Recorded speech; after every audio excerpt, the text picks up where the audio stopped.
Hello! Welcome back to my channel. If you're new, I'm Danny. Go ahead and hit that subscribe button and the notification bell down below. If you guys have not seen my last video but have watched my channel before, this video is going to be very different, and there's a couple reasons for this. First of all, I have not read anything. So if you guys don't know, this channel used to be specifically, a long time ago, it used to be just like a dance channel where I post dance videos. Then I tore my ACL, I wasn't able to dance anymore, so it became a booktube channel, which is why the name is The Dancing Bookworm. And from there, I just kind of did like book reviews, did unboxing, stuff like that. However, recently my mother passed away. My whole family had COVID, and 14 months ago my dad passed away, so both were kind of recent. And my brain cannot sit and read right now. And I'm sure some of you guys totally understand that. Some of you are like, oh my gosh, that's all I'd want to do. But for me, my brain has so much going on right now. My life literally has changed. My schedule has completely changed. And when I get a chance to just sit down, I don't want to pick up a book. And I know a lot of people are like, oh my gosh, I would so need that escape. Like I would want to go to a different world. I agree. I do need an escape. I've been watching TV, and I don't love that I'm watching TV because I really am not a huge TV person, but it's just kind of what I gotta do for right now. So for the time being, for this channel, I'm not going to be binge reading. I'm not going to be doing Bookerty, which I know a lot of people liked. I'm not going to be doing reviews. I'm going to kind of make this channel a mental health safe space for right now. And the reason I need to do that is for a couple reasons. First of all, I'm coping still. I'm going through a lot of the stages of grief. I am constantly coping with my mental health, and we'll talk about that in a minute. But also, I feel like there are so many people out there right now who are there is such a wide acceptance for mental health right now, which is amazing. And I feel like because of that, people are starting their journeys of either getting therapy, of learning self-care, of, you know, maybe starting a medication. And I just want this to be a place for people who are doing that to be able to be like, hey, me too, or like, this happened to you, what did you do, kind of thing. So for this reason, I am going to be making, I believe, making a new Instagram, or just kind of changing my Instagram up like I'm doing with this channel, because I didn't want to make a whole new one. But that's not my big concern right now. Right now I just want to kind of make videos when I get the chance to do it and use them as like an outlet, a little diary, a little device for me to be able to say what I need to say and say it to people without having to actually like sit one-to-one with like a friend and be like, oh my gosh, these are all the things that are going on in my head, because that's great. Like, don't get me wrong, I have an amazing friend who literally, if I got in her car and just started bawling and was like, my life is in shambles, she'd be like, cool, so what are we gonna do? Like, you what do you need? Like, you tell me, kind of thing. And she's amazing, and I absolutely love her. But I feel like you can't get into somebody's car every single week and be like, my life is in shambles. So I'm gonna be using this not to tell you that my life is in shambles, because yes, things are really sucky right now, and I am learning to adjust to a life without both of my parents. And after having a very serious illness, because I had COVID and really am still affected by it, I still have no sense of smell, my hearing is almost kaput, like I can't really hear, like it's not kaput, like I can hear, but it like goes really quiet and really loud because of just like that. I don't know if it was from the congestion or whatever it was from when I had COVID, but my hearing just like dips in and out so bad right now. So there are a lot of things that I'm adjusting to, and just trying to put my brain into a book right now is not gonna work. And I'm sorry if that disappoints anyone, but I also feel like this might be helpful to people, because sometimes you just need to be able to relate to people, and that's kind of where I'm at right now, is just, I'm gonna make the videos. If you guys want to watch them, if you don't, that's cool too, because I think these are more for me to be able to be like, hey, like, yes, you can have a mental health illness or a struggle with some form of grief or coping, but it doesn't have to be your life. And I kind of want to be able to show you guys that, because for a long time, like, my mental health was my only life, like, and I had to focus on it 100% of the time, and it was exhausting. It was exhausting because you're constantly trying to check yourself, like, is this anxiety or is this a real fear? Is this depression or is this a real sadness? Like, and it's a lot of work. It is. So I kind of just want to take this moment to take this time that I have when I'm not reading, when my channel's not about books and stuff like that, to just be able to be real with you guys and talk mental health. So that's what we're gonna do. So first off, I wanted to make this video because I was like, oh my gosh, there's so many amazing things that I can do for self-care, and I want to share it with you guys. Well, it would help if you knew what I was doing the self-care for. So I've decided to talk about my official mental health diagnoses. I don't know what word that is. I think it's diagnoses. I do want to disclaimer this. As you guys have noticed from several of my videos, I've gotten comments on it. I do have a nervous laugh. It is definitely more of a tic than anything else. Like, I do not control it at all. It is completely involuntary. It happens at the most inconvenient of times because I will be talking about something super serious. It will make me anxious and I will laugh, and it is horrible. So if I am laughing throughout this video, it is not because I'm disrespectful to any of the situations that are going on, but literally my body does it. I don't know why. There it goes again. Okay, anyway. So yeah, so I most of the time don't even notice my nerves laugh anymore unless I talk about it, and then I'm like, oh my gosh, this is so annoying.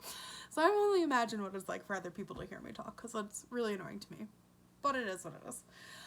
So anyways, so I want to get into talking about my diagnoses because I want you guys to understand what I deal with, because it might not be what you're dealing with. And also, even if you have the same diagnosis as me, it might be different in ways. So I'm going to always very much specify, like, for me, this helps because throughout these videos. One of the things I would love to do is we're actually getting rage rooms that are going to open up in my area. And I kind of want to do that and see if that helps anxiety, triggers anxiety, stuff like that. So I'm going to kind of be doing experiments like that. Another thing that I'm going to be doing is I'm going to Disney World in 5 weeks. It was actually my mom's dying wish that we do a family trip to Disney World, so we are going over spring break. I'm very excited for it. It is a little bittersweet, but I'm very excited to go because I love Disney. I've always loved Disney, and also this will be my youngest niece's first time going there, so it's very exciting, but it is nerve-wracking and sad because it was supposed to be like a whole family vacation, and now it went from 8 to 7 to 6, so it's rough, but we're gonna make it happen. So I also wanted to kind of give you guys some intel on what they do for people with anxiety at Disney parks because it's kind of cool. So yeah, so those things are going to be coming up, but I wanted you guys to understand a little bit more about my diagnosis before I got into any of those things, so that you guys can kind of be able to see, like, oh, I can relate to that, or I can't relate to that, or, you know, I know somebody who's like that, you know, kind of thing. So you kind of just get a little bit more empathy, sympathy, whatever you need from it, and to get to know me a little bit better before I jump into videos like that to kind of tell you how they worked for me. But yeah, this is very much my experience and no one else's. So if you're watching this and you know somebody with borderline personality disorder, which I'm about to talk about in a second, and you send them this video and be like, oh my gosh, this girl's just like you, and they're like, this is nothing like me, that probably not like me, okay? So don't just assume everybody has like the same symptoms just because they have the same diagnosis. It's not. It's like everybody who has cancer has different symptoms, I'm sure, because they react to medications and treatments differently. So anyway, so jumping into my official diagnosis, my diagnosis took me, I have had mental health struggles since I was 7 years old that I can recall. My first one I recall was biting my fingernail off, throwing it on the floor, and running downstairs crying to my mom because I thought the house was going to blow up because I bit my nail and threw it on the floor. So that doesn't actually happen. I actually think I was younger than 7 because now that I'm thinking about it, I didn't live in a house with stairs when I was 7. So yeah, I was actually younger than 7. But yeah, because I thought my house was going to blow up from throwing a fingernail on the floor. And it wasn't just like some crazy little kid dream. It was like a legitimate fear. and it took forever to calm me down. And that's like one of the first memories I have too. Like, I'm just like this horrified little kid that I'm going to blow up the house. Like, I also want to preface this with saying I had great parents. Like, they were not anything, like, you hear all these traumatic stories of people who, like, parents, like, left them out in a box one day, and that's why they're the way they are. I had great parents. I had traumatic things happen to me that were not of their doing, and a lot of them actually happened to me when I was older and out of the house, too, so... but yeah, just kind of like, I started that anxiety, and mental health struggles do run in my family. On one side of my family, not necessarily as much diagnosed on my other side of the family. I'm sure some people had. I know for a fact some people had, but were not diagnosed. But yeah, just because they never sought out treatment. So, but there are I have family on my one side that is very open about it, and they seek treatment and stuff like that, so that's great. But yeah, so it does run in my family, and it was just kind of something that I feel like I was almost born with. Like, I can't remember being an infant, but if there's such thing as an anxious baby, I was probably one. Like, I remember being a very anxious child. I was terrified of characters, like people dressed up in costumes. Anything that popped out at me still horrifies me. Like, I can't go to haunted houses. I can't go on, like, certain rides where, like, things are, like right up next to you. I cannot do those. Those terrify me. So yeah, I was just a very anxious kid. My first time getting treatment from a therapist was when I was 14 years old. And I had actually started self-harming. Now, at that point, I had been self-harming for a full year. And because of that, I really, like, I kept that very quiet, very personal. A teacher found out, school guidance counselor ended up calling my parents, and they got me into a doctor who helped me. Now, unfortunately, my dad had been laid off from his, like, really good job, I want to say a few years before that time. My timelines are really screwy. I'm really bad at timelines. So we couldn't actually afford the treatment. And it wasn't, like, treatment, it was just therapy. And I went to maybe a month or two worth of sessions, and, like, when I say treatment, I mean, like, I didn't have to go to a hospital or anything like that. Like, it wasn't that serious. It was bad, but it wasn't, like, I was going to kill myself or anything like that. Like, that was not ever on the plate. It was more just not knowing what to do with these feelings that I had inside. So I saw somebody for a month or two, and then kind of after that, just if I had issues, I went to, like, my school guidance counselor. But we just couldn't afford it. It's expensive. And if you don't know how to get treated right, like, if you don't know how to get, like, insurance that'll cover that kind of stuff, it's costly. Like, it's so expensive. Anywho. So that was that. And then when I was 19, I just started getting really angry at a lot of things. There was nothing that really kept me happy. I was never satisfied.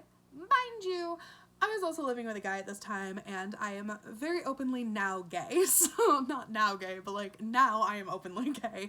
So, that probably had a lot to do with it, was that I was, like, committed to somebody that I did not love or find attractive. So, it was rough. Like, and it wasn't even that I didn't find him attractive. He was a good-looking guy for a guy. I just didn't... No. So, anyways, so I was just getting really angry. Everything he did bothered me. Everything at school bothered me, and I blew up at a teacher one time. I told a professor that no one in the school effing cared about anyone but themselves. And I think that was kind of when I was like, oh no, like, what have I done? Because I kind of, like, I didn't get any backlash for it, honestly. Like, I feel like she just knew I was going through some stuff, but, guys, when you're in college, you're an adult. You can't do stuff like that. Like, that was not a good moment for me at all. Anywho, yeah, so kind of that happened, and the guy I was living with was like, you were going to therapy. Now, he was a therapy aide at a mental health hospital, so he kind of like could see that I was going under and stuff like that, and he was like, you need to go get help. So I actually have been through 8 therapists, and I have stories about all of them, but I am on number 8 right now, and she is fan-flippin'-tastic. Oh my god, I don't know how she does some of the things she does. Like, she just gets me, and I don't even get myself, so I'm like, cool, you know what I need. But yeah, so she's absolutely amazing. I love her so much. And I've been seeing her for almost 4 years now. It's almost coming up on 4 years of seeing her. I love it. I love being in therapy. Like, it's not something that I ever thought I'd be like, oh, I love this. Like, this is so great. I was always like, oh, this is so embarrassing. No, this is great. Like, I love that I have a place once to twice a week to 3 times a week, however many times I need her, because she's like, always like, whatever you need, like, let me know and we'll make it work, kind of thing. So, but I love having a space where I can just be like, I'm falling apart, help. And like, she doesn't fix it. Like, she can't rise my mom, like, from the dead. Like, she can't do that, but she can tell me, like, you know, like, if this was 3 years ago, let's look back, what would you have done? And look what you're doing now. Like, you have improved so much. And hearing those words of confirmation, like, you are getting better, you are stronger, you are more able to handle things, are such a big deal to me. My love language is words of affirmation, so, like, anytime somebody's like, you're doing it, you got this, like, I'm like, I got this, kind of thing. So yeah, anyway, off topic, but so, you know, it took a long time to find the right therapist, and I did not like going to therapy for a long time because I was misdiagnosed, and I knew I was misdiagnosed, and I'm gonna make a whole separate video about previous therapists that I've had, because some of them are just so cringy. So I'm gonna make a video about that.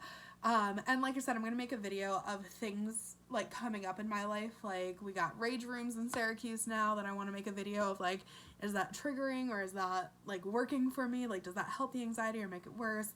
You know, I want to vlog my Disney trip and how anxiety kind of like how I cope with anxiety in like a crowded park like Disney World kind of thing. So there are things that I want to make videos of coming up, so definitely stay tuned, especially if you want to hear about some insane therapists and like their idea of how to treat me, because they were not doing it right. But anyway, yeah, so I started therapy like full-time consistently at 19 and have been going to therapy ever since. There was a slight time when I took a break, but I think it was only like 6 months. Like, it wasn't like a very long break, and you know, I've had multiple different therapists, but I have not stopped going because it just really, it does help me. Even if I wasn't seeing the right therapist, it's almost like I see it on the calendar and I'm like, I can breathe on that day. Like, I get so pent up and I can breathe on that day. So when I started seeing this therapist, I was misdiagnosed as having dissociative identity disorder, which I do not have. It's very similar to what I do have, which is borderline personality disorder, but they are different enough where it's a big deal if you're misdiagnosed with it. So what I do have, and I will talk more about the misdiagnoses in the video with the bad therapists and stuff like that. So what I do have is borderline personality disorder, and that is onset by post-traumatic stress disorder, and also I have anxiety and depression. So that's a lot of words. But basically what that means is I've had several traumatic things happen to me, which gives me post-traumatic stress disorder. And some of them happened when I was younger. Most of the big events happened when I was older. And so those are things that I've kept very private. I don't know if I will ever share with other people kind of that stuff. That's not, I don't know. I'm not a sharer, man. Making this video alone is like stressing me out because I'm like, am I actually gonna post this? I don't know. But yeah, so but the traumatic things that happened to me eventually caused, like, not so much caused this blow up of borderline personality disorder. It's more like, I feel like I've always had like little bits of borderline personality disorder tucked into me, like kind of like with anxiety, like I feel like I was almost born with it. But you know, it took the traumatic thing to bring it to surface. So these traumatic things happened, and I would get the way that borderline personality disorder makes somebody, and I will explain that in a minute. But because I have post-traumatic stress disorder, that often is flashbacks, and the flashbacks can give you a lot of anxiety and depression. So for a long time, I just thought I had the PTSD with the anxiety and depression, which is enough to handle it on its own, people. Like, I didn't need more diagnosis, but it's good that I got it, because here's the thing. I went to therapy, and I said, I was talking to somebody at the time, doing a little flirt, and they go, you know, are you sure you don't have borderline personality disorder? And I was like so offended, because borderline personality disorder has a stigma. If you have ever heard of this before, which a lot of people have not heard of it before, so it's totally okay if you don't know what it is, but people who have heard of it before, picture the little anger guy from Inside Out. That's what people think borderline personality disorder is, times 20. Like, you are constantly raging and like getting angry and like yelling at people and like doing things. There's actually a whole video on YouTube that I absolutely hate, and I will not link it because it's such a poor portrayal of borderline personality disorder. But basically, like, the guy just like walks up to his girlfriend, and his girlfriend like pissed him off, so he like slits his wrist in front of her. I'm like, that's not me. Like, that, I don't do that. Like, I have issues, but not like, I would never do it to like intentionally hurt someone. Like, I am not an angry person at all. I'm easily irritated, but I'm not angry. Like, there's a very big difference. But I would never, like, I just imagined like walking up to somebody that I loved and being like, and F you, I'm done. Like, kind of thing. No, that is so not me. So not me. Oh my gosh, I can't even fathom like being like that person. So when I got this diagnosis of borderline personality disorder, I imagined that like rageful person, and I like had heard stories of people who like had BPD and would like throw phones at people. Like somebody that I was with got a phone thrown at them, and it like cut their eyebrow open. They had to get stitches, and that was by somebody who had BPD. And then another situation with the same person, another person had BPD, and they like smashed glass and like did a lot of dangerous stuff. And so I had a very like scary image of what BPD is, and so many people do, guys. So many people have a scary image of what BPD is. And I think because a lot of BPD almost comes across as, I hate saying this because it's so not me either, but it almost comes across as attention seeking, where people are like, oh, like, they're throwing this little kid tantrum and they're just looking for attention. No, that is not what it is. If I will say, as somebody who, I like to call myself like an inner BPD, so like I don't get rageful towards other, I get rageful towards myself. Or if I do get rageful towards other, I keep it inside, and then I will have like a scream fit at home. Like I very, very rarely have lashed out on other human beings. I have never gotten physical with another human being. I once dropped a girl in cheerleading and cried for like 4 hours. So that tells you I could never like actually hurt someone. Yeah, so I had a girl, I didn't even touch her. She broke her arm in my dance class once, and I cried. Cried more than she did. I had like a full-on panic attack because I hate the idea of people getting hurt, and I hate being the one like there trying to be the responsible one and people getting hurt. So yeah, I had this very like twisted idea of like, I can't have BPD because I don't want to see people get hurt. And my therapist had to kind of break it down for me in the symptom format. And I think when you guys hear these symptoms, you're going to be like, oh, like, it's not scary at all.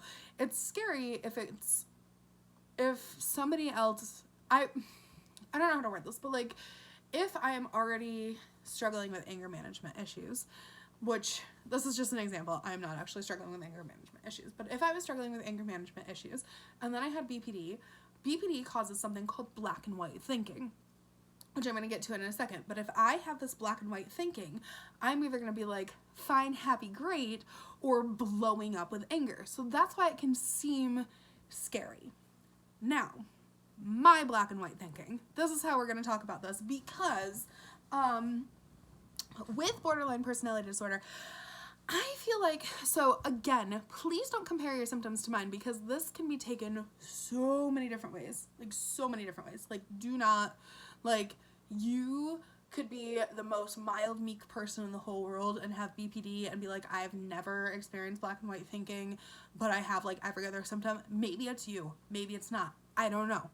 I don't know you, okay? So don't compare yourself to me. The only way you can get actually diagnosed with any mental health illness is by seeing a medical professional or a counselor who can diagnose you. And again, this is something that I take very seriously, because I do believe a lot of people are misdiagnosed, and I also believe a lot of people misdiagnose themselves. They hear 6 or 7 symptoms on a list, but guys, you can't think of mental health like that. You have to think of mental health like an illness, because it is. So you wouldn't go on WebMD and type in 6 symptoms and it says you have a brain tumor, and you're going to automatically be like, I have a brain tumor, I'm dying. If you do think that way, you might have black and white thinking, because that's what I do. But anyway, you know, but like, you wouldn't do that for a physical health condition. You would, if you saw that, you'd go to a doctor. So if you are seeing some patterns with this borderline personality disorder that I'm talking about, and you're like, oh my gosh, that's so me, go talk to a therapist, see a doctor, do what you gotta do, get a diagnosis for yourself, because it might not be that. Because again, like I said, I was misdiagnosed for so long. So many therapy professionals do not know how to handle BPD yet. It's a very taboo subject.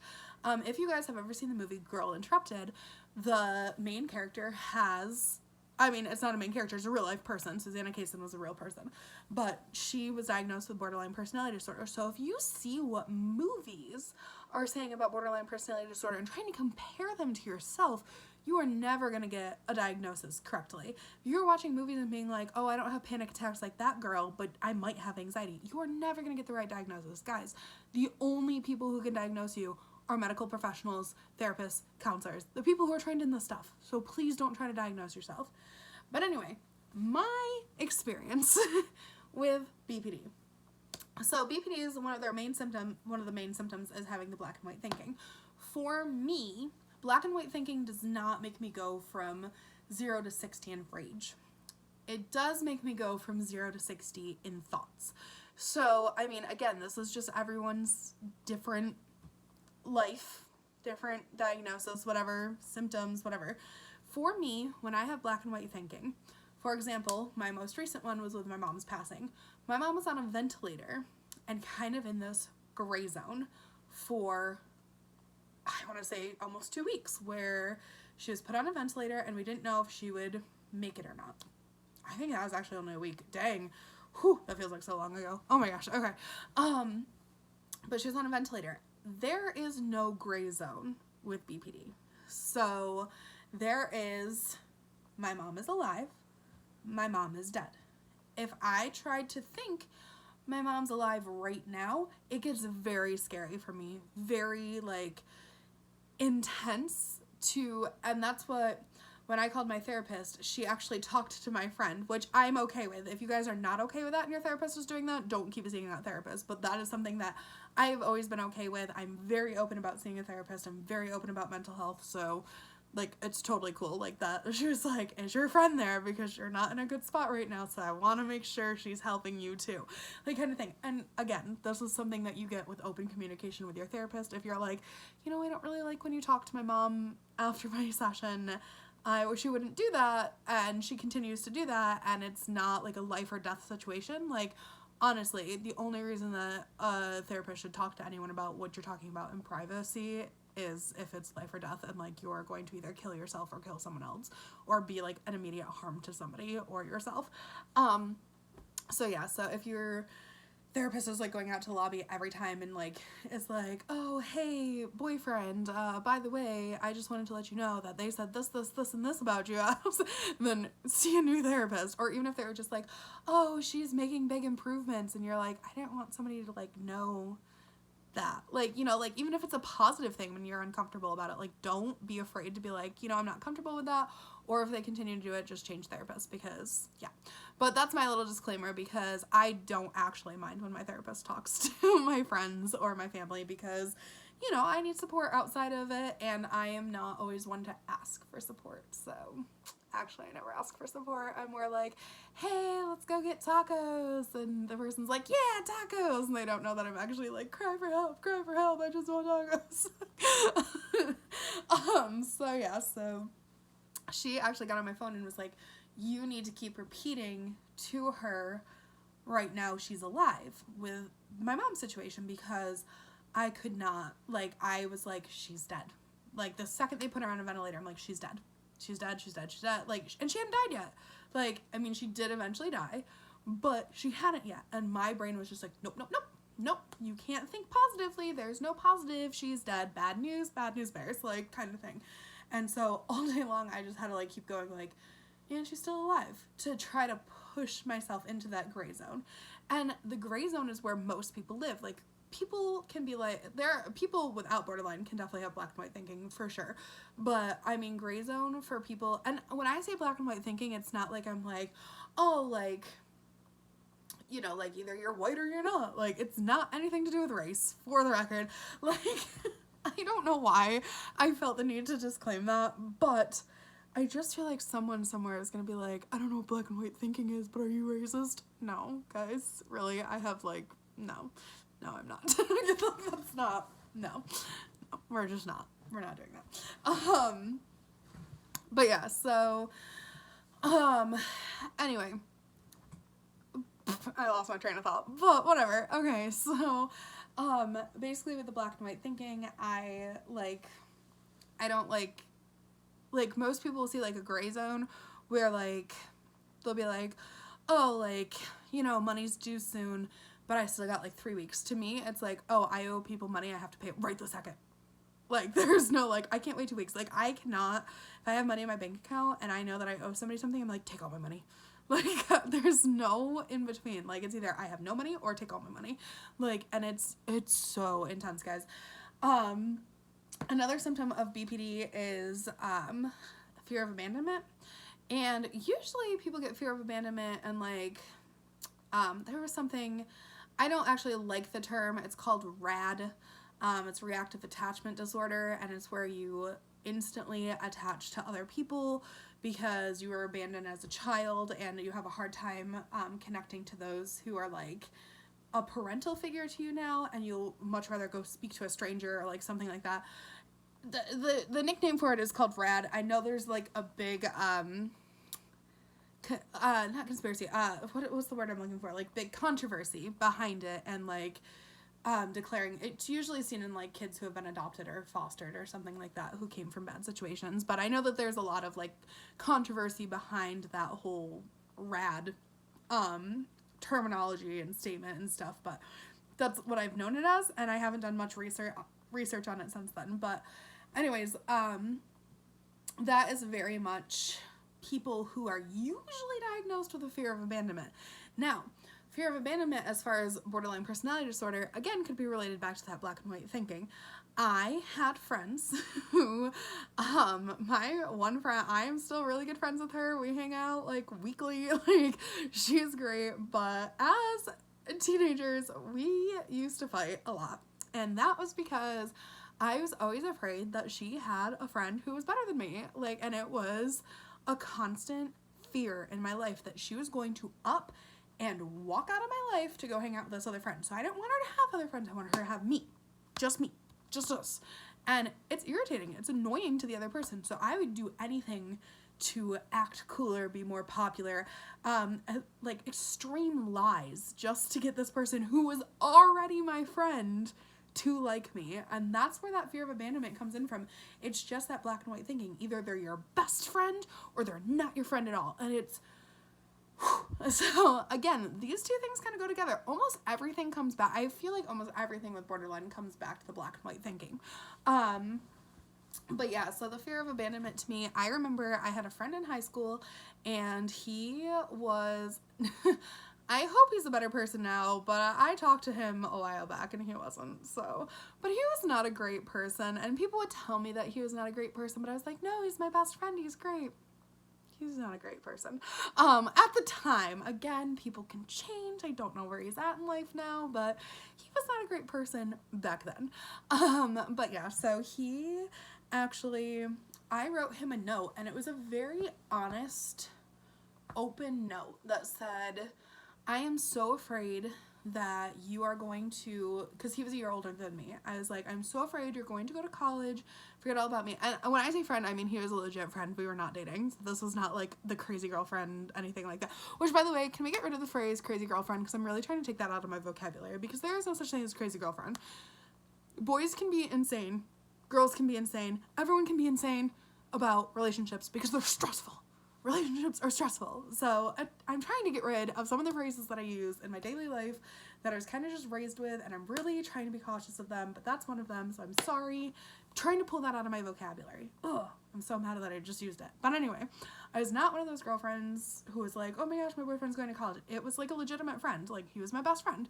And I wrote him very heartfelt note, and it was just like, I am so afraid you're going to go to college, forget all about me, we're never going to hang out again, and you're just going to leave me, and I'm going to feel like I have no one. And like, it was nothing offensive, it was just how I felt. And he yelled at me in the middle of the hallway, like, get over yourself, like, you are not that important you're not that unimportant, you're not that unimportant, you're not that important, but you're not that unimportant in my life where I'd forget all about you. Guess what, homies? He went to college and forgot all about me. No, I'm just kidding. Actually, we did try to stay in touch for college, but I realized he wasn't a great person, so whatever. But yeah, so I mean, that was something very active in my late teen years where I was like, oh my god, like, this person's gonna go away and I'm never gonna talk to him again. I was a mess after graduation. I was like, I'm never gonna talk to these people again. Now, I voluntarily do not want to talk to those people anymore. I talked to maybe 2 people I went to high school with. That's it. So yeah, it's a lot, but like, even things like now in my daily life, if I get a compliment from someone and then someone goes and compliments somebody else too, I'm like, oh, that compliment didn't mean anything because they like them better. So they're only complimenting me because they had to, because they complimented that other person.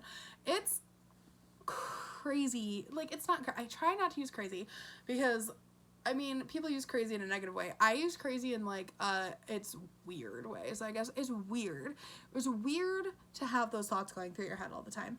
And when I say going through your head all the time, I mean all the time. Doesn't stop. So there's a ton of other symptoms with BPD. Those are probably my 2 main symptoms that I feel the most. If you are interested in more symptoms of BPD, because I don't want this video to last forever and we still have to talk about PTSD, anxiety, and depression, but if you don't know much about it, I highly suggest you research it because it is very interesting. And yes, there are people who can go through rageful fits and stuff like that because of it, but for me, that's never been my story. For me, it's very much been my black and white thinking, and again, it's very much an unstable emotion disorder, I believe is the other name for it, and I don't like that name for it because it makes me feel weird when I tell people that, but you know, you really do you have unstable emotions, and you know, what can feel tiny to a lot of people feels really big to you. Now, the good thing about borderline personality disorder is because you have that like something so minuscule, like, I don't know, like someone being like, oh, hey, that was pretty good, or something like that, you're gonna take that as like, not but I personally take that as like, when somebody says pretty good, I'm like, they hated it. It was horrible. Like, they didn't say great, they said pretty good. That's not good enough, kind of thing. Or like, if somebody's just like, I'm trying to think of a recent example and I just can't think of any because I'm getting proper treatment, so that's probably why, which is good. That's good that I can't think of a recent example. But, you know, there's like times I remember when I was younger. Oh, I've got one.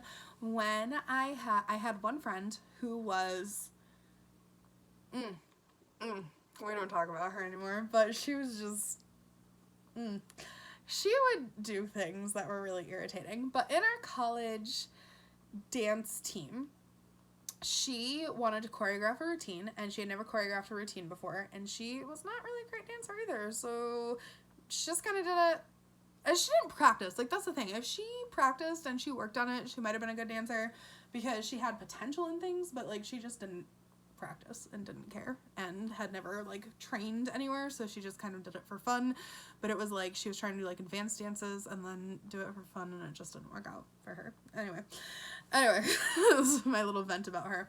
But she honestly, like, she was, she wanted to choreograph this dance, and she wanted my help to do it, so I choreographed the whole freaking thing, whole dance, and she was like, oh, well, you know, like, I'm gonna teach it and stuff like that. So I taught it to her and taught it to her and taught it to her and taught it to her and taught it to her and taught it to her over and over again.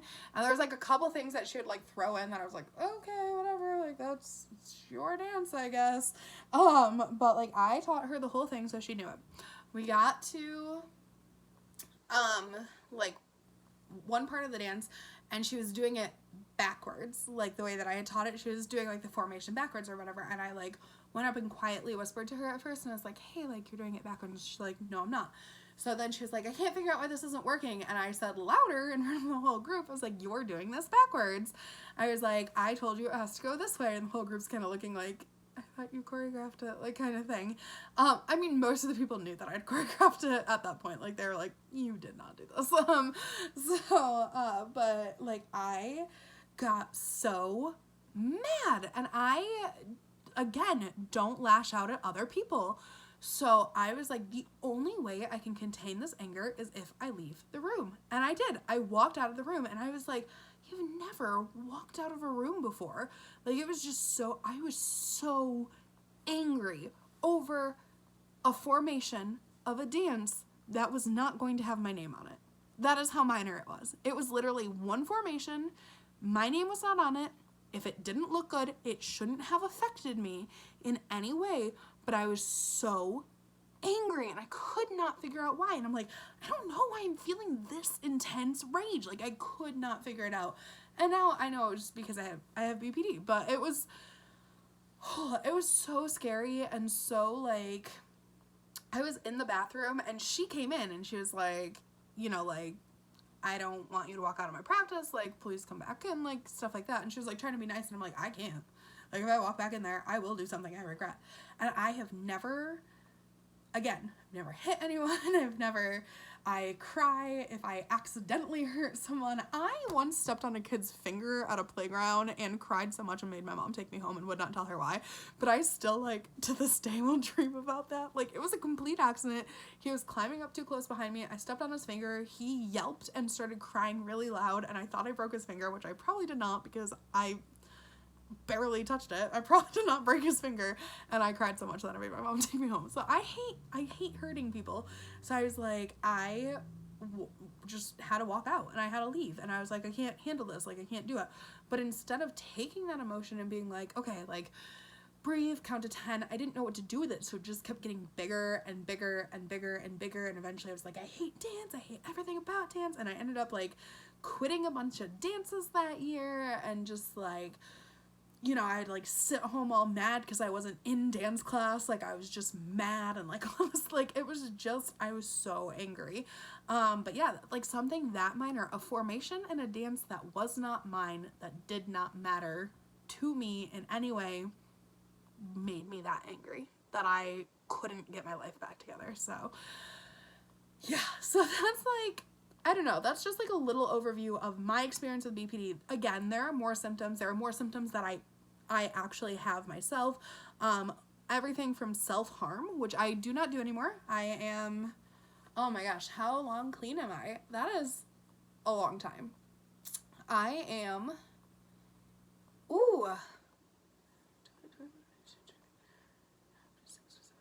I am 9 years clean from any form of self-harm. That's amazing, guys. I don't know if you guys know, if anybody has struggled from self-harm. So self-harm is anything from intentional pinching, pulling your hair, cutting, scratching, scabbing. There's so many things. It's anything where you're doing physical harm to your body. And I had an issue with cutting growing up. That was like, I cut, and I mean, I pretty much did everything except burning. I was terrified. I'm still terrified of fire. That's why I don't cook. I'm horrified of fire. But you know, I did a lot of stuff to like physically hurt my body. Again, my family did know that it was something that I struggled with, and they did what they could to get me help, but we just ran out of treatment practices. And other than that, it was just like, wear short sleeves so we can make sure you're not doing anything, kind of thing. And I mean, they did try, but you know, I went away to college and things got stressful and stuff like that. So that's when things kind of started up again, and I went to see my first therapist, and I was like, the reason I am going to therapy is because I don't want to do this to my body anymore, because I don't want to have permanent scars or anything that people are going to like turn their heads and look at me and wonder why I'm doing that. So yeah, so now in times of grief, I get tattoos, which like, some people have told me is like a form of self-harm, like, because you're intentionally going to feel pain. I am not going to feel pain. I am going because, first of all, I got my dad's tattoo the day after he died because I was in such shock. I was like, I don't know what to do, so I'm gonna go get a tattoo because that's where my brain was at. And then I felt guilty that I didn't get my mom's the day after she died because I had gotten my dad's the day after he died. So I got my mom's the week of like her death, but I felt bad that it wasn't like the day after she died. So it wasn't like an intentional like, I need to go feel pain. It was like I feel bad that she didn't get her tattoo right away. Yeah, so but yeah, that's a big deal. I didn't realize it's been 9 years. That's crazy. But yeah, so yeah, so that was like another thing that I struggled with it. You know, there's always any mental health issue can struggle with, you know, thinking scary, negative, dangerous thoughts, and I'd be lying if I say I haven't had those before. But you know, I mean, it's really just a matter of how you cope, how you get treated, who your therapist is, and all that stuff. So moving on, so like I said, I have BPD, PTSD as the other one with all the letters. So PTSD stands for post-traumatic stress disorder. Basically, it's when something traumatic happens to you and you have a constant naggingness about it, like just like something in you, whether it be, some people have flashbacks. I personally do have flashbacks, where you like think about that event, and I always say my flashbacks are like a Rolodex. Like, it can be going through like A, B, C, D, and it's all fine all day long, and then all of a sudden it'll hit like G and be like, oh, but remember when? I'm like, oh, dang it, I was so not thinking about that, you jerk. I will say that my PTSD has been extra bad since my parents died, because with my dad, so my mom found him in his bedroom, and I actually had to do CPR on him, and that was so triggering, and it's something that I'm still working through. So yeah, so that was that's like still like something like I will like close my eyes to go to sleep, and I'm like, whoop, and I'm awake, because I'll like have a flashback of it. And it's something so simple too, like the connection of the song Staying Alive with giving CPR. So like, one of my friends once told me that if you do CPR, and I've taken CPR classes and stuff like that, so I have heard this before, but one of my friends like was like, it was like a big joke to her that like you did like Staying Alive while you did CPR compressions and stuff like that. So when I hear the song Staying Alive, even though it was nothing to do with my dad, nothing, but because I connect that with CPR, if I hear the song Staying Alive, I have a flashback about my dad's death. So those are called triggers, and triggers can be anything. Triggers can be so stupid. I hate some triggers. I actually have a trigger of railroads, or trains going on railroads. Not trains, not like the choo-choo, like the clink, clink, chugga, chugga, chugga, clink, clink, like of railroad tracks, just from something else, like some other trauma, and it just triggers me, and I'm like, it's like this moment of just like, people have different kinds of triggers. Mine is like more of like I like space out and like do like people tell me that you like what'd you sigh for, and I'm like, nothing, I was just in my brain for a minute, like, but I will like gaze out and like daze out and can't Like, if I am thinking about something, it's not just like a space out. Like, when people are like, oh, I'm so spaced out, like, it's like there's a lot going on behind these eyeballs right now that you can't see. And it does feel like you're reliving the moment. I used to have really bad, like, body reactions to PTSD as well. So, like, if I was having a flashback, sometimes, like, my body would actually jerk the way it might for that. So, like, if I was having a flashback about giving my dad CPR, my hands might go like that, like, or something. Like, that's not actually how you do CPR. Like, there's, like, a whole special hand thing. But that's what you can see right now. But my hands would actually, like, jerk like that. And people would be like, what are you doing? And I'm like, I don't know. So, like, yeah, it's hard. I would say PTSD is, comparison-wise, borderline is, I think people consider it to be a worse diagnosis because it has so many negative things connected to it. But again, borderline is I think borderline's more treatable than, I'm getting low battery. It's okay, I'm hurrying up anyway. I think borderline's more treatable than PTSD because PTSD is just kind of, it's always in your brain. Like, it's always there, and, like, little things can set it off. Like, there is a certain way that my dog eats its food that I'm like, like, it's so stupid. Like, I'm like, and I will, like, actually be like, Emma, and she'll, like, turn around, and then she'll, like, eat a different way. It's almost like she knows, like, how she's eating is irking me. But yeah, so it's not like a pet peeve. It's not like, oh, like, somebody chews with their mouth open. I mean, that could be one of your triggers. Snoring, personally, is a trigger for me. So, snoring is a really big trigger for me. So I can't actually, I was in a room with someone who snored, and I actually pulled out chunks of my hair. This was before getting treatment. Like, throughout the night, because it was bothering me so much, and it was bringing me back to that place where that had happened, or that dark moment had happened, or whatever. And I would, like, pull out my hair, and I would, like, scratch myself, and, like, I was awake for it, but I was, like, I didn't feel awake. Like, it felt like a horrible nightmare, and, like, he ended up waking up and being like, what's wrong, like, kind of thing, you know. So it's hard. There's actually, I feel like if I ever was in a relationship with somebody who snored, because it is such a big trigger for me, either I would have to do a lot of intense therapy. Right now it doesn't really affect me much, so I haven't really, like, done anything with it in therapy, but I would have to do, like, some, like, mega therapy, or we would just never be able to share a room. And that actually happened with my ex. My ex and I did not share a room because he snored. So yeah, so that's a little bit of my triggers. I have a very long list of triggers, and some things, again, like, it doesn't even have to be something that happened in the moment. Like, staying alive was not playing while my dad died, but that is a trigger because staying alive goes to CPR, goes to my dad. Like, and it's just those things. They're so, it's annoying and frustrating and that's the only way I can describe it. So the other things that I have diagnosis with, I feel like are more common, so people kind of understand them better, so I don't need to touch on them as much, especially because my battery's dying. But I have anxiety and depression. So anxiety and depression do not coincide with each other. A lot of people have anxiety and depression as separate things. Some people have just anxiety, and some people have just depression. I feel like that's a really big misconception. Like, people are usually like, oh, I have anxiety and depression. I'm like, are you diagnosed with both of those things, or just, like, one? Like, you know, like, so depression, it comes in so many forms. It's like BPD, it's like PTSD, it comes in so many forms. You know, one day you can be feeling great and happy and everything is sunshine and roses, and the next day you can't get yourself out of bed, and it comes fast and it comes hard, and it's I feel like people, like, assume that I have a harder time with depression when I'm grieving. So people are always like, oh, like, are you okay? Like, did you get out of bed today? I actually have a harder time with depression when I'm grieving, which is weird. I have a higher anxiety when I'm grieving, so I'll talk about that in a second. But yeah, my depression actually right now is not that bad. I'm sad, and I think that's why, because I'm, like, genuinely sad about something, so my brain's like, okay, like, we're sad.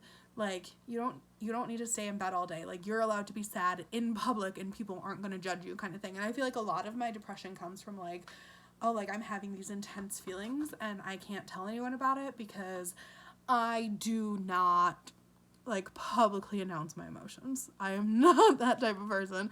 So like if I'm having a really rough day, I've gotten to the point with my boss where I can be like, dude, I'm having a rough day. Like, I might need like a little extra support from my student teachers or something tonight, or like I'm just gonna play a game. Like honestly, sometimes I'll just be like, you know what, I'm just gonna do a game tonight. I'm having a really off day. And like we've gotten to a point where like that's, you know, like it happens so rarely, I think, maybe twice a year, where my mental health affects my job.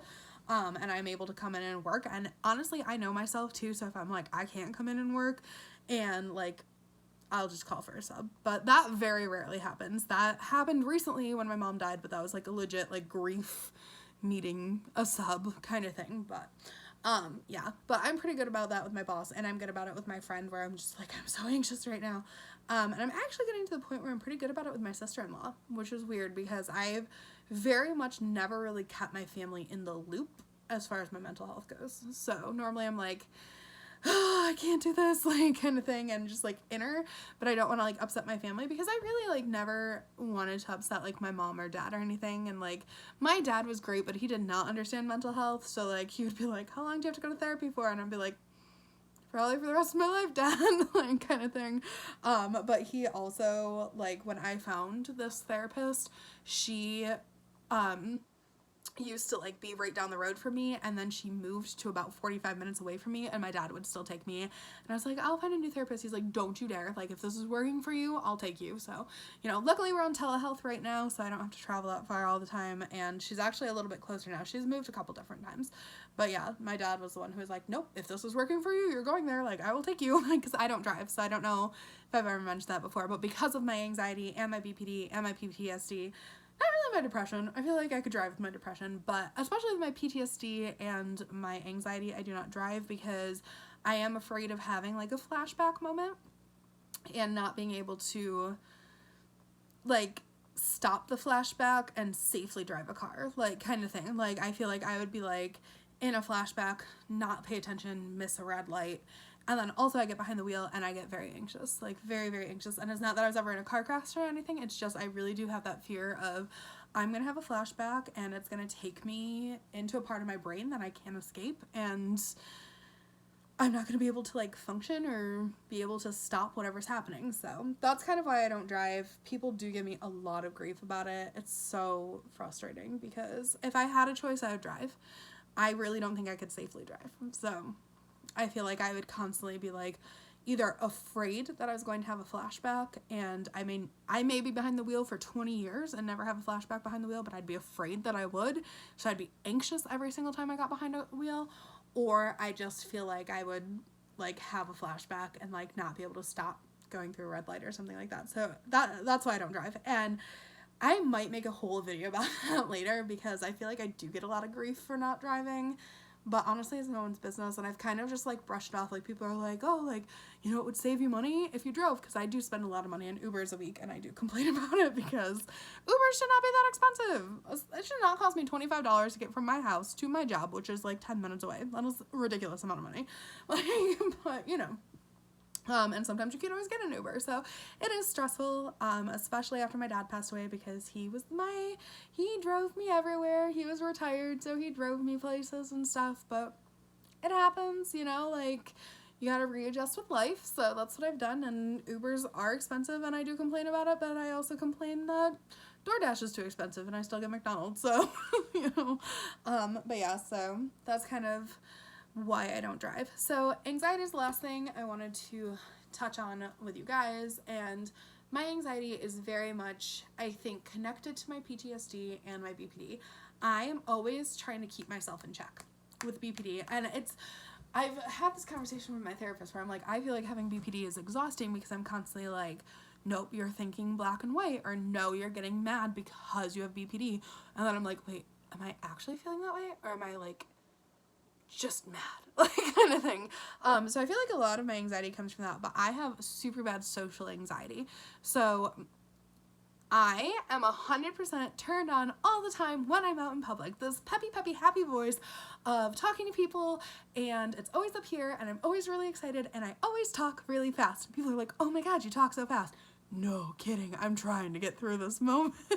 I am trying so hard to get through this moment, guys. So like if I'm talking fast, it's because I don't want to be talking about whatever I'm talking about, or sometimes I just talk fast because I have nervous energy, like I have anxious energy. So my anxious energy is right now horrible because my schedule is changing, and like things with how childcare has been. Like I had my mom's help for a long time taking care of my nieces and nephew during the day, and now I don't have her help, so it's just me doing it. So anxiety is like crazy right now, and I'm just so high energy. So for my anxiety personally, I'm a fidgeter, so I will shake, I will punch, I will clap, I will twist, I will all this stuff. It's a good thing I'm a dancer because I'm just always dancing around. My foot shakes, my knee jiggles, I tap my foot. I straight up do tap dancing in stores because I don't like being in stores, so I will straight up tap dance. Anytime I have to go out in a crowd, a social situation. I am also an introvert, and by introvert I don't mean that I'm not nice to people. Like people have like such a like, oh, you're an introvert so you just don't like people at all. I'm like, it's not that I don't like people. I do like people. I don't like spending 24/7 with people. So I have what I call recharges or restarts to my day. And sometimes that involves falling back to sleep and waking back up again because my nervous energy gets to be so much. So what I mean by that is like today, for example, I normally have like a super quiet day with my niece. We hang out, the two older ones go to school. My niece and I hang out, we watch TV, like she's only 2, so we watch TV, we eat lunch, and we have like a super chill day. She'll lay down for a nap and I will work on something, probably like rhinestoning or like altering costumes and stuff like that. And then my niece will wake up, we'll go downstairs, we'll have a snack, like it's a very chill day, and then I'll go with my friends. Like I pretty much consistently go with my one friend on Mondays to get dinner or just like hang out, have like some time, because those are really the only time that I get to hang out with somebody. But today we went to Build-A-Bear with my cousin, which it was really a nice experience for like my niece. Like she has not really gotten to do anything because she's 2 and the pandemic, and like hello, like we're on a full year now of a pandemic, so you know, like she really hasn't gotten to do much. So she had such a fun time. She was adorable. Oh my gosh, she was so cute. But we went there and we had lunch. So instead of working through my niece's nap and kind of like doing work, I let myself have a restart and a recharge. And for me today, that meant falling asleep and taking a nap. Does that always mean taking a nap? No. Sometimes my recharge can just be going to my room, playing a game on my phone, watching TV, doing like a little task that's something for me, but it just means doing something that's not for somebody else. Because when my anxiety gets so high and I'm in those public places, so like today we were at a mall, and then with my friend, I had to go to the store. So those were 2 places that are pretty busy and pretty packed, and especially right now with COVID, and my mom have just passed away from COVID, I'm like extra on edge with like being around people and like, did that person just cough, or like, oh my gosh, are they like okay, like oh my gosh, like it's hard, it's tiring. So you know, I do need those recharges. Now there are days that I don't get recharges and it shows. Tomorrow and Wednesday will be my first 2 days not having recharges since my mom died. So we're gonna see how that goes, because I'm feeling not so confident that I'm going to be feeling great about it afterwards. But you know, sometimes it just means that I come home from work, I take a shower, and I lay down and I go straight to bed. Sometimes it means that I can't sleep, and a lot of the times it means I can't sleep, which is really annoying. But a lot of the times it's just hyper energy. And for example, last night I was hyper energetic just thinking about this week's schedule and how it was going to be.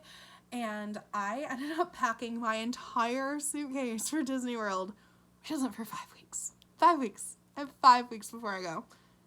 And I packed my whole suitcase.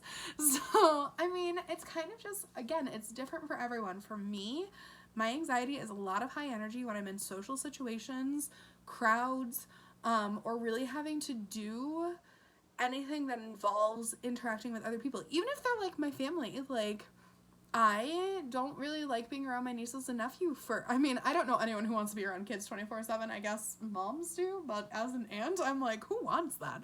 But you know, like there's times that I'll be like hanging out with my niece and I'll be like, this is getting to be too much. Like, and she's, you know, like my 7-year-old niece, and like just like play a couple games and stuff like that, and I'll be like, okay, now I need to recharge. Like, it was just a couple games, but it was interacting, it was thinking about another person. And I think because I have BPD, I'm constantly thinking about other people, because again, the fear of abandonment, and the black and white thinking. I'm always like, oh my gosh, like this could be the last moment we spend together, which honestly, some of my thoughts are ridiculous, because I'm like, dude, she's 7 and she's just going up to bed. Like, go give her a kiss on the cheek later if you want, like, you know, kind of thing. But, you know, like, it's a lot. So taking those times to like, just like, even just like tonight, my friend and I, we went and ate tacos in the car because we got Taco Bell. And then we went to a store, and then we just talked in my car for a little bit. And that, like, I came home and I'm like, that was exhausting. It really wasn't. Like, honestly, most of the time it's not. But for me, somebody who has natural social anxiety, I went out with somebody who is not myself. Pretty much, I don't even, honestly, it could even be like my brother and sister-in-law, like when my mom was alive, like sometimes spending too much time with her was even too much. Like really, it's just anyone who's not myself. Like I just need my time to myself, and it's not like a selfish time. It's just like okay, like when you're in public, when you're around people, no matter who it is, there's some form of you that needs to be kind of tucked away.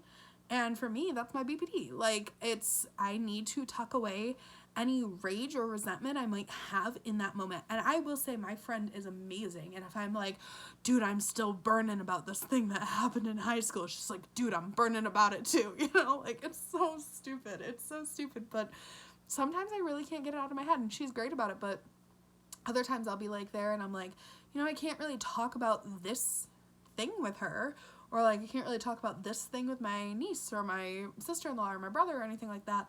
I'm like, I have to kind of just like work through that in therapy, and then I'm like waiting for therapy all week. No, I'm just kidding. I do tend to like, some weeks I'm like, oh god, is it therapy day yet? And I do have a great therapist where if I call her and I'm like, nope, need a second session, hi, can I call you now? She's usually pretty good about it. But you know, like anything, I feel like there's always like a part of any form of mental health that you're like, you just need to keep in check while you're out in public. Like if I had the freedom to be whatever I wanted to be without having to look like a normal person and, you know, put on the schmooze for everybody, I would be Donnie from the Wild Thornberrys and just be like blah blah blah blah blah blah blah blah with like a loincloth, and just that's it, and just run around and blah all the time. But I'm an adult. I can't do that, and I'm not a cave boy, so, you know, it's unfortunate. But I can't just scream randomly in public places just because they make me uncomfortable. So kind of keep it in. I keep it inside, and I come home and I need those recharge times. I'm not losing it when I get home. I'm not like, oh my god, that was the worst thing ever. Like, I thoroughly enjoy the times that I have with people, but I'm just somebody who really struggles in social situations. So I mean, that's kind of where my anxiety falls. So yeah, I mean, that is a super brief. This video is over an hour long. Sorry, y'all. Props to you if you watched the whole thing though. But yeah, I mean, honestly, this is so brief because mental health is so unique and so different, and it's so something, it's so special to everyone in their own way. I will say for my treatment, I personally am on 5 different medications, probably going to be put on a 6th medication soon. And that 6th medication is just because of the heightened anxiety I have right now because of losing my mom, and it wouldn't be like a permanent one. It would just be one to help me get through this difficult time, and then I'd be weaned off of it. But yeah, I am on 5 different medications that I do take daily. I see a therapist between twice and once a week, so depending on how I'm doing. Recently I've been seeing her twice a week because obviously losing a parent is very traumatic, so I've been seeing her, kind of talking through things with her, and other than that I just kind of, you know, and I'm not saying I don't have a support system, I have a great support system. I'm personally a private person, so even though I'm making this video, you guys will know that I omitted a lot of details where I'm like, and something happened, you know. I don't like talking about those things. I don't like bringing people down.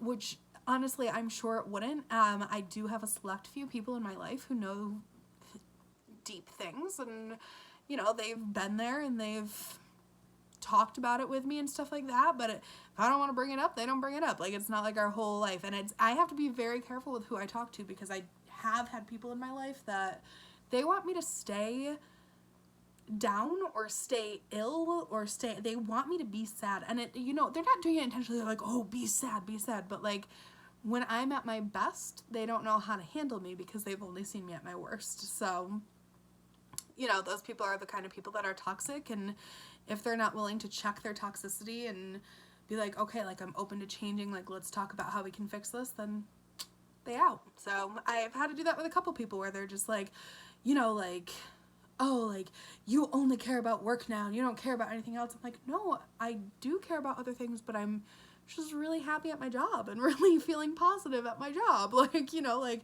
it's not a bad thing. I just want to talk about my job. And they'd be like, but we should really talk about this bad thing that happened. And I'm like, why?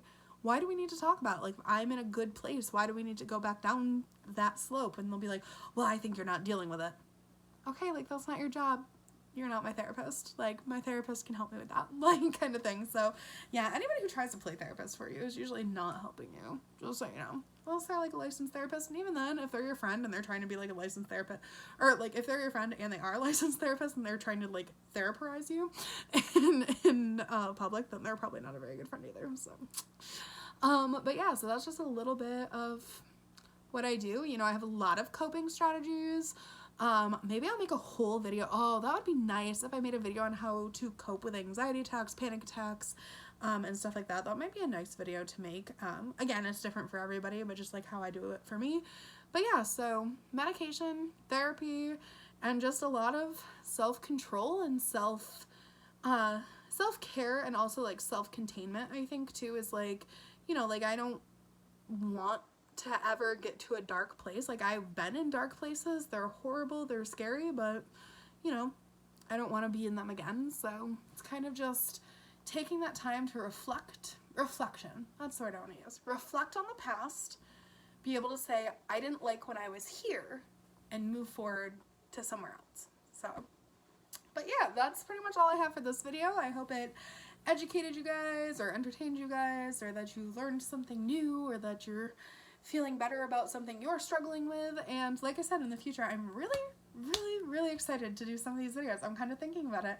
And honestly, like, I never thought I'd be like somebody who's like, oh, like, let's make vlogs about mental health, because I am a really private person, but I feel like pretty much everyone in my life knows that I see a therapist, and everybody in my life knows that I have borderline personality disorder and PTSD and anxiety and depression. And if they didn't know it, they know it now, so oh well.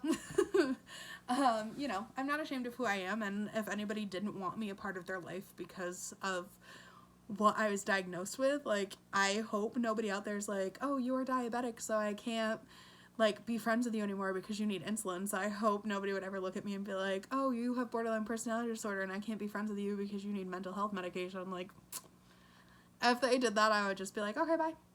Like, you're not worth it, like, kind of thing. But yeah, so, you know, if people don't like that I'm sharing my personal stuff online, then oh well. It's my what is it, cyber thumbprint. It's my cyber thumbprint. I can do what I want with it.